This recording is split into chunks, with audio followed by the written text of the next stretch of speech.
네, 이번에는 기저질환과 관련된 이야기를 좀 나눠보도록 하겠습니다. 코로나19에 걸리면 고령자와 기저질환자가 가장 위험하다라는 얘기는 많은 분들이 이제 알고 계실 텐데요. 관련된 연구 자료들이 속속 보고가 되고 있습니다.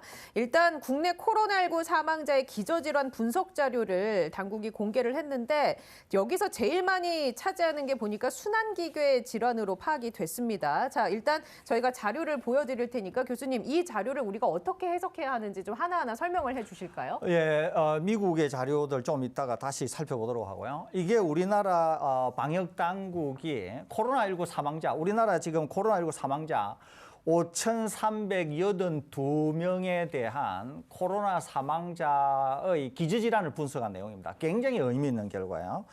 여기에 분석을 해보니까 가장 위험한 질환이 순환기계 질환입니다. 그러니까 이제 심장 쪽이나 혈관 쪽에 문제가 있는 거고요. 또 내분비계, 여기 이제 당뇨 이런 것들입니다. 그 다음에 쭉 다른 질환들도 있는데요. 치매, 파킨슨 이런 질환도 있습니다. 예. 그러는데 이게 이제 왜 중요하냐 하면 이거예요.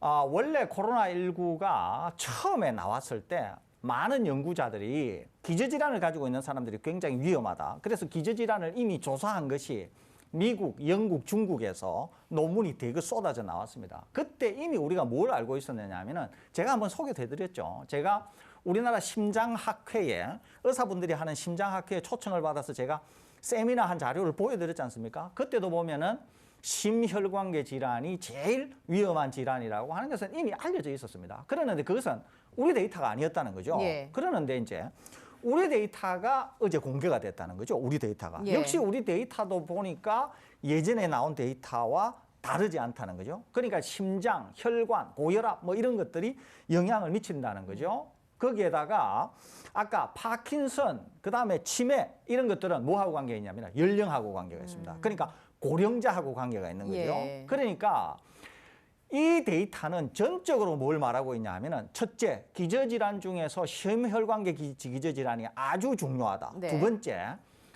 고령층과 관계해서 아주 중요하다고 하는 게 여기 그냥 다 들어가 있습니다, 이게. 그러니까 고령층은 대부분 심장질환이나 이런 혈관 질환을 거의 대부분 앓고 있거든요. 거기에다가 아까 파킨슨 이런 거 말씀드렸지 않습니까? 또 당뇨 이런 대사성 질환 이런 네. 것들도 다 포함이 되어 있잖아요. 그런 것들이 다 여기에 총괄이 되어 있다 이렇게 볼 수가 있습니다. 그 고령자는 대부분의 질환을 가지고 있다라고 인식할 수 있는데 그럼 이제 젊은 층으로 내려오면 어떻습니까? 젊은 층에서도 이런 심혈관계 질환이라든지 내분기계 대사성 질환이라든지 이런 걸 앓게 된다면 역시 위험에 빠질 수도 있다. 이렇게 해석해도 되는 겁니까? 그렇습니다. 그러니까 이제 젊은 층 중에서는 순환기계 질환이나 이런 것들이 많지는 않습니다. 일반적으로. 그러니까 젊은 층 중에서 고혈압이나 이런 것들이 많지 않아요. 그러는데 이제 선천적으로 유전적으로 타고나는 분들이 계세요. 그런 분들은 위험할 수 있다는 거죠. 그러는데 방금 말씀드린 대로 순환계 기저질환이나 심장질환이나 이렇게 선천적으로 타고나지 않은 젊은 분들 중에서 위험한 분들이 있다는 거죠. 예. 대표적인 게 뭐냐면은 바로 비만입니다. 비만. 비만은 선천적이든 후천적인 요인이 더 큰데요. 후천적이라고 하더라도 비만이 되면 위험하다는 거예요. 왜 비만이 되면 위험하냐 하면은 비만이 되면 바로 고혈압, 심장병, 당뇨병 이런 것들이 생기게 되는 것이거든요. 예. 그러니까 비만과 방금 우리 자료에서 코로나19 사망자와의 그런 어떤 기저질환과 이게 이제 관계가 있는 거죠. 그러니까 당장 미국의 결과가 있습니다. 미국의 클리브랜드 클리닉이라고 아주 유명한 클리닉입니다. 우리 들어보셨을 거예요. 메이오 클리닉이니 이런 거 들어보셨을 겁니다. 오하이오에 있는 클리브랜드 클리닉이라고 아주 세계적인 클리닉입니다. 여기에 비만과 관련한 연구가 어제 발표가 됐어요. 네. 비만 환자 2만 212명을 분석한 자료인데요.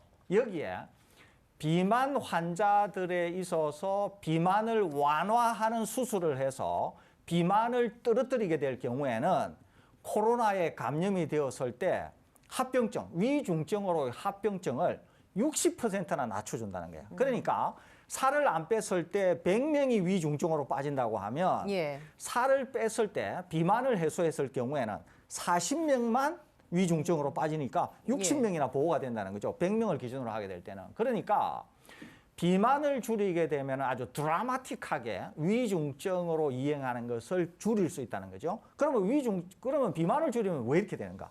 비만을 줄이게 되면은 심혈관계 질환에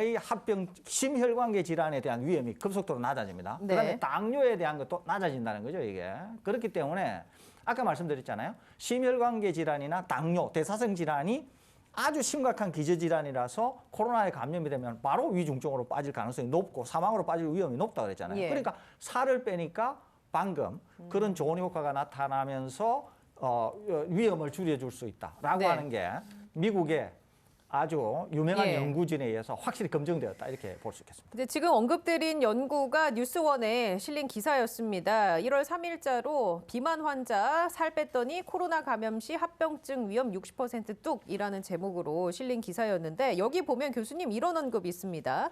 스티븐 리센 클리브랜드 심장혈관 흉부연구소 최고 학술 책임자는 미국인의 40%가 비만인 것을 감안하면 이것은 굉장히 중요한 발견이라면서 체중 감량을 강조하는 것이 코로나19 유행 및 향후 발병 또는 관련 결과를 개선할 수 있음을 시사한다 이런 코멘트를 했거든요.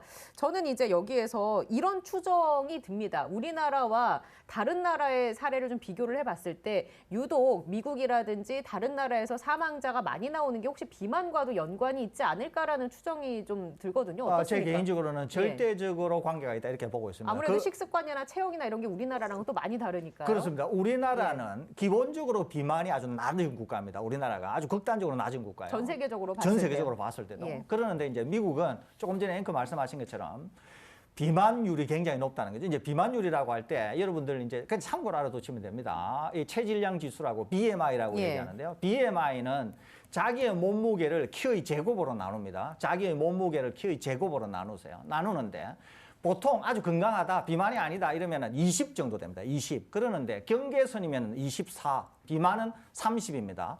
35 정도 되면 상당한 비만이에요. 그러는데 조금 전에 미국에 소개해드린 것은 BMI가 35 정도 되는 환자를 대상으로 예. 한 겁니다. 그러니까 미국에는 BMI가 30 넘는 사람이 굉장히 많다는 거죠. 이게 비율로 거의 뭐 40%, 전 국민 대비 40% 정도 된다는 거죠. 그러니까 코로나가 감염이 되면은 젊은 분들 중에서도 그래서 미국에는 젊은 분들 사망자가 굉장히 많습니다. 우리하고는 비교가 안 돼요. 그러니까 우리나라는 60대 이상 고령자는 사망자 전체 비중에서 예. 93% 정도 되지만 젊은 분들은 50대에서부터 그 이하로는 비율이 낮다는 거죠. 7% 정도밖에 안 된다는 거죠. 이런 것들이 비만하고 밀접한 관계가 있다고 볼 수 있습니다. 그렇기 때문에 우리하고는 많이 사정이 다르고 미국은 그래서 비만을 앓고 있는 분이 감염이 되었을 때 신속하게 진단, 치료가 되지 않으면 굉장히 위험한 지경에 빠질 수 있는 그런 국가이기 때문에 그런 점에서 본다고 하면 다소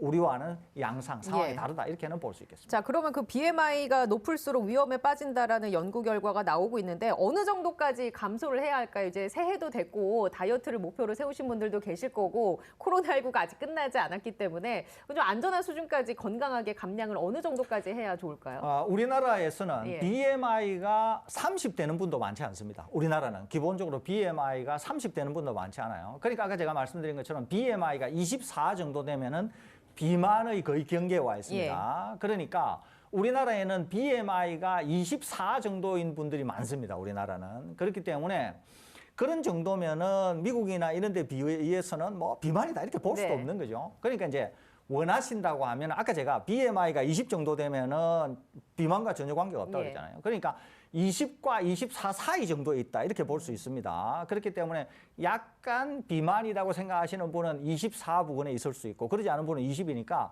이 BMI 24 정도를 22 정도로 올해는 줄이시는 그런 목표 달성을 이루어 보시면 어떤가 하고 권해드립니다. 예, 알겠습니다.